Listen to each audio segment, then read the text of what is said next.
His large tail balanced him expertly as he climbed the long entrance tunnel to the surface, occasionally using his dignified stick in an undignified manner to scramble up the pathway. As he heaved himself out onto the bank of the river, Beaver's attentiveness grew even more acute.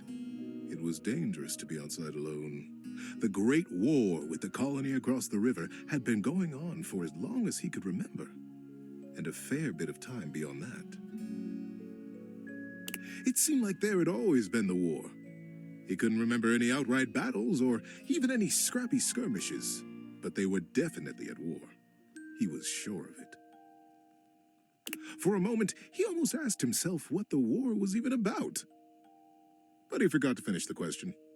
He was very young, after all, and what did it matter? The colony was on the other side of the river, and beavers didn't even cross rivers. He smartly tucked his stick back under his arm and began his patrol. So many steps this way, a scrutinizing scan, and so many steps back. But today, something was different. On the other bank of the river, through the fog, he heard the distinctive sounds of battle. "On guard, ye scum-footed knave," the voice cried. "Defy me at your peril." The sounds of the wood clanging against wood echoed through the fog. Hey-ya! Pow! Bing, bang, boom!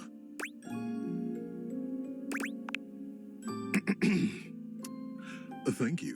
"Who goes there?" shouted Beaver, his heart in his little throat. As an answer, he heard a young and high-pitched yelp. "Ah! My name is Builder." "Hi?" "Hi." It was all Beaver could manage. He was talking to another creature, a stranger, and a stranger from across the river at that. How many times had the Colony Council, the Denizen, warned him about the dangers of this? It was strictly against the rules, and Beaver had always followed the rules. "Hi!" The voice came careening back across the water. "What's your name?" Beaver heaved a deep breath. Whoever this builder was, Beaver was not going to be shown less brave than he. "I'm Beaver. Beaver Proudtail." "Well, hello, Beaver Patton. Builder Jumpfoot's my name. I'm playing at war. Want to join me?" "I most certainly do not," cried Beaver. "Playing at war? War is serious business, not for playing. My colony is in a war right now, and I'm going to be a general when I grow up. I'm going to win that war. You'll see." "Oh, gosh," sighed Builder. "I sure hope you do. My colony is in a war too, and I'm so tired of it. That's why I made it a game. Games are so much less boring than warring all the time." The pieces began rapidly whirling around in Beaver's mind. Builder's colony. He's at war too, right across the river. He realized he was talking to a beaver from the colony across the river, his sworn enemy since birth. Just then, the wind blew a gentle clearing in the fog, and the two young beavers saw each other for the first time. They could have been twins. Bright black eyes, thick tails, strong sticks, embellished with their colony colors. Builder's face broke into a broad grin. "You look just like me!" Scoffed Beaver. "I'd say you look just like me." Builder laughed. The two regarded each other in amazement for another moment. It was the first time either of them had seen a denizen from the other colony. Builder leaned down and hefted up a perfect pebble from the riverside. Not too big, not too small. He tossed it up. With perfect timing, he swung his stick easily, and Beaver heard it crack as it met the pebble in midair and sent it winging across the water. Instinctively, Beaver reached out and caught it in his paw. Now he was accepting contraband? What would his parents say? But Upon inspection, the pebble was quite beautiful. It had a single bold red stripe around it, and it was wet from the riverside mud. His young mind decided that he would keep it. He would keep it a secret, of course, and that was all right. The denizen didn't have to know everything. The clearing and the fog began to fill with thickened air. He looked up, suddenly anxious to lose his new friend. Friend? Huh. How quickly that had happened. And there Builder was, smiling and waving. "Maybe we'll play together again soon," he offered. Beaver gripped the pebble and nodded. Yes. Yes, maybe. One day. And then Builder was lost. Beaver finished his patrol and took his new experience, his pebble, and his smartly tucked stick back down to the colony. How you doing, buddy? Need a break? Many seasons had passed since that morning when Beaver Proudtail, all grown up, marched through the tunnels of his colony toward his audience with the denizen. Today was the day he'd been anticipating his whole life. Today, he would be made an under-general of the colony, and he'd finally have the chance to present his machine. See, the machine he envisioned was a daring one. He was prepared for pushback and doubt from the council, the longest in particular. The longest had been the leader of the denizens for most of his life, and she was not always interested in things new or unfamiliar. Beaver's machine was both. But he believed in it, and he was determined to persevere. He rapped on the denizen chamber door. Knock, knock. "Enter!" He took a deep breath and pushed. "My goodness, Beaver," sighed the longest, brows knitted. "This machine is quite an undertaking, and you won't even tell us what it does." "Yes, ma'am," Beaver nodded. "It must be kept a secret, for now, but I promise it will conclusively end this war." The longest considered. "Normally, I would say no. Unfamiliar can be dangerous, and outright new, well." She stroked her silver-gray whiskers. The other council members watched her reverently. "But we have all seen the construction beginning on the other side of the river. We have no way of knowing what they're up to, and it would be irresponsible of us to take no action at all. They're doing something. We must do something too."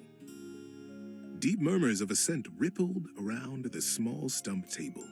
"And we trust Beaver. He is our newest under-general, after all." She winked in his direction. "If he believes his machine will truly and finally tip the balance of the Great War in our favor."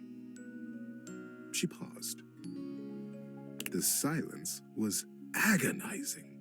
Beaver kept his eyes fixed on the wall just behind her head, patient.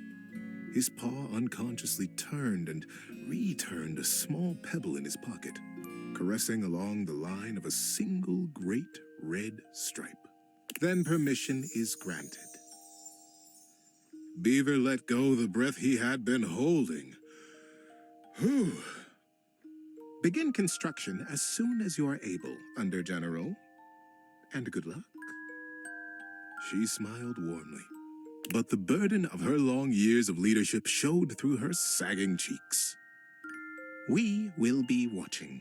Beaver smartly untucked and retucked his stick, slapped his tail once against the packed ground in assent. "Yes, ma'am. Longest. I'll begin right away." He turned on his heel and marched out of the chamber. It was the first day of summer. It was going to be a long and exciting season. At first, the build crews the longest had placed under his command were reticent. "What are we building?" they would complain. "What does it do?" When Beaver said nothing and admonished them to follow instructions, their eyes flickered nervously to the building across the river. "Maybe it's something to help us fish the river, Corinth Blue Eye speculated. Did you hear? Denny Strongpaw almost got swept away yesterday. And his whole crew. He did? But Denny's the strongest fisher we have. Shelby Tunneler sighed. Ah, this river. It's so fast. Yes, yes, retorted maddened Sharptooth. But fishing will not win us the war. We must focus on the war. And the others agreed and went back to their building. Sometimes the longest would come to check on the machine, casting her critical eye over every joint and pillar. Most often, she went back below with hardly a word to Beaver, appraising, wearing her doubt like a shawl. But as the summer season progressed, the mood began to shift. Crews would show up to their duties early. They smiled more. They stood up straighter when Beaver came by them or looked to them for progress. The machine, whatever it was taking shape, and its scale was impressive. It looked angry. It looked like the great weapon they all hoped and prayed it was.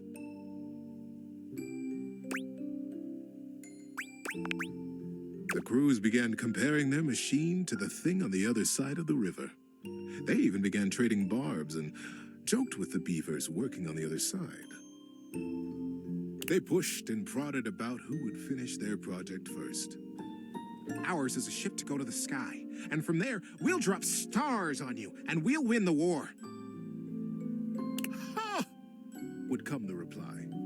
Ours is a wooden dragon who lives under the water, who can take us safely across this speeding river, and we'll come upon you unexpectedly, and we'll win the war.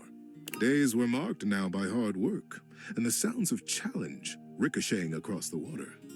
Beaver, said the longest as she held onto his arm one day late into the summer sun, I don't need to tell you. The whole colony speaks of nothing but your machine. They are all so proud of you. Beaver nodded solemnly. Thank you, ma'am. But the season draws on. You must finish before the rains come. And then you'll have to finally tell us what this is that you've created. Beaver's paw found the lucky pebble in his pocket. Yes, ma'am, we will be done.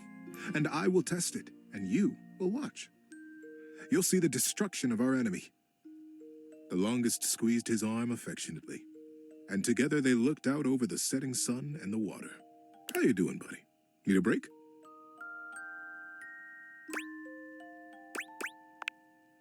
And then the day came.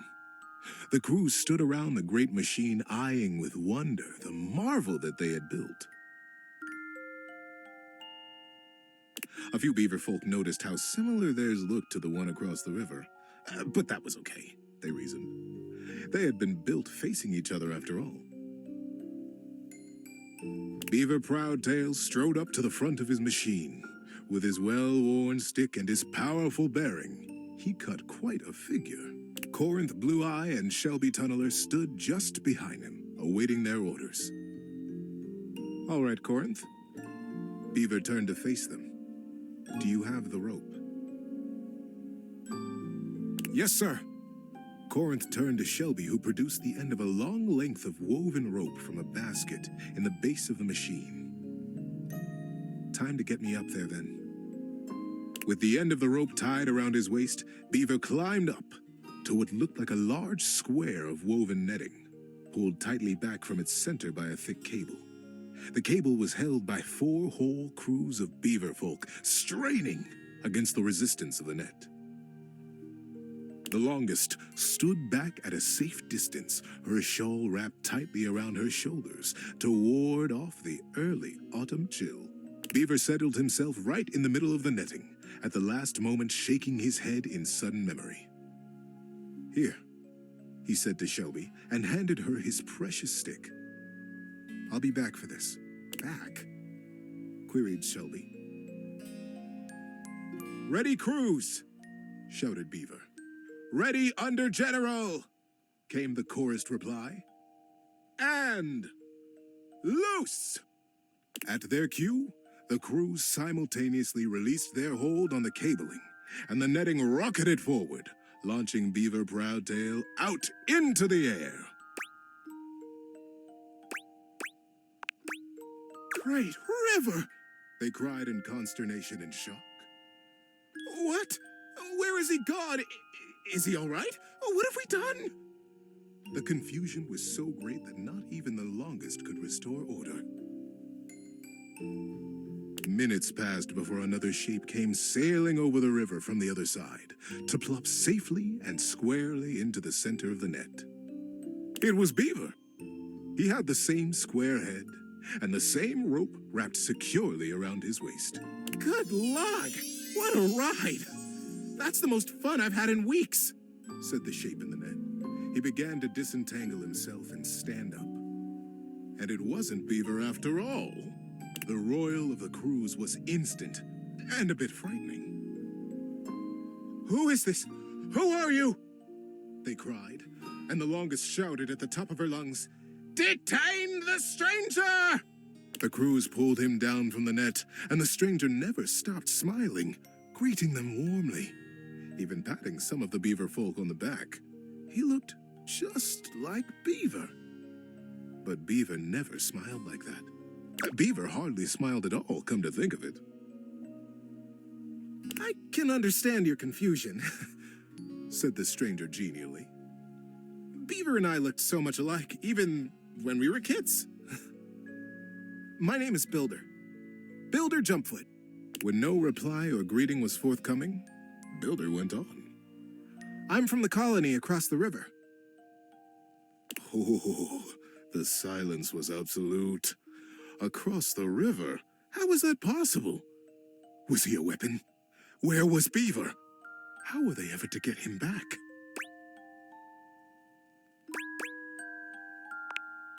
Builder just smiled, absolutely at his ease, seemingly pleased as punch to be among all these new friends. And into this silence sailed the figure of Beaver, a new rope tied around his waist. There were now 3 lines of thick rope across the river. Beaver landed expertly in the center of the net, untied his waist rope, and climbed down. You are Builder? Beaver reached out his paw to the stranger. And you could only be Beaver, the stranger exclaimed, gripping that paw warmly with his own. I am Builder indeed, and it has been the dream of my life to finally meet you like this, in the daylight, on the same soil. Mine as well, my friend. Beaver, for the first time in his life, allowed himself a great, eye-crinkling smile. I almost can't believe it worked. Now, wait just a minute, trilled the longest, making her slow path down to the machine. What on Riverbank is happening here? We are at war, Beaver. And Builder, too. You both should know better. Beaver, you promised us that your machine would win the war, and here you have brought the enemy you promised to destroy right to the mouth of our colony tunnel. Beaver turned to the longest with an open face. Yes, ma'am, I did. I believe you'll agree, though, that I have won the war. We are because the war is over. The longest stared.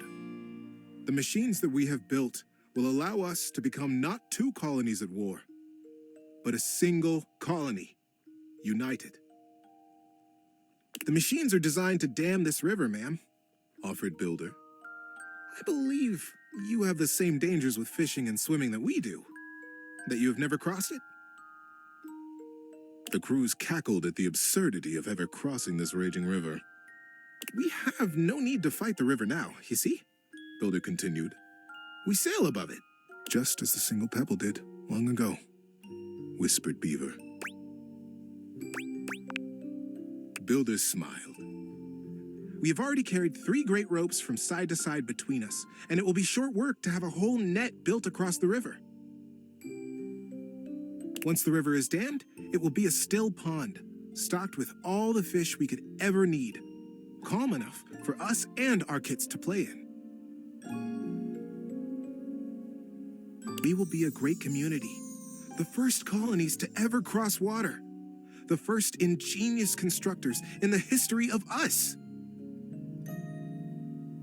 The crews were open-mouthed. Their paws hung still at their sides as they realized the magnitude of what they had accomplished. But would it truly be good, as they said? Who was really to say how this great feat would be remembered? The longest took a deep, rattling breath. I can see why you did not tell us at first, Beaver, the true purpose of your machine. She glanced at him sidelong. I surely would have said no.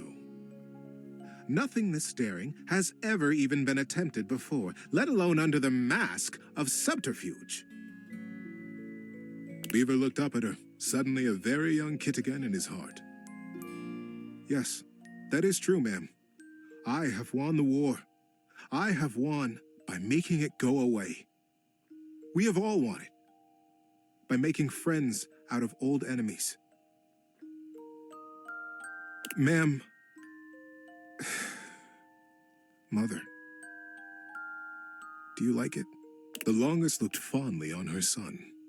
Her serious and guarded and daring and wonderful son. Yes, child. I have never been more proud of anyone. Builder guffawed and began to dance around, slapping Beaver brazenly and companionably on his back.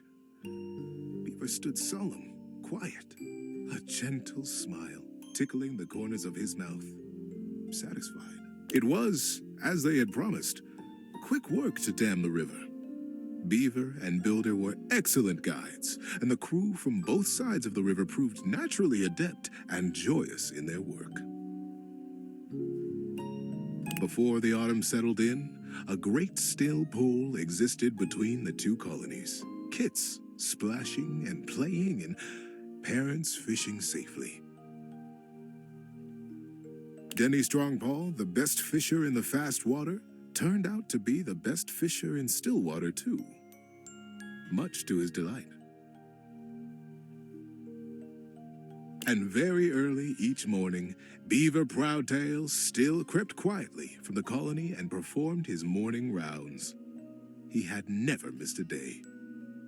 But now, his favorite part of his patrol was seeing Builder Jumpfoot across the water and batting a very specific, very lucky, red striped pebble back and forth.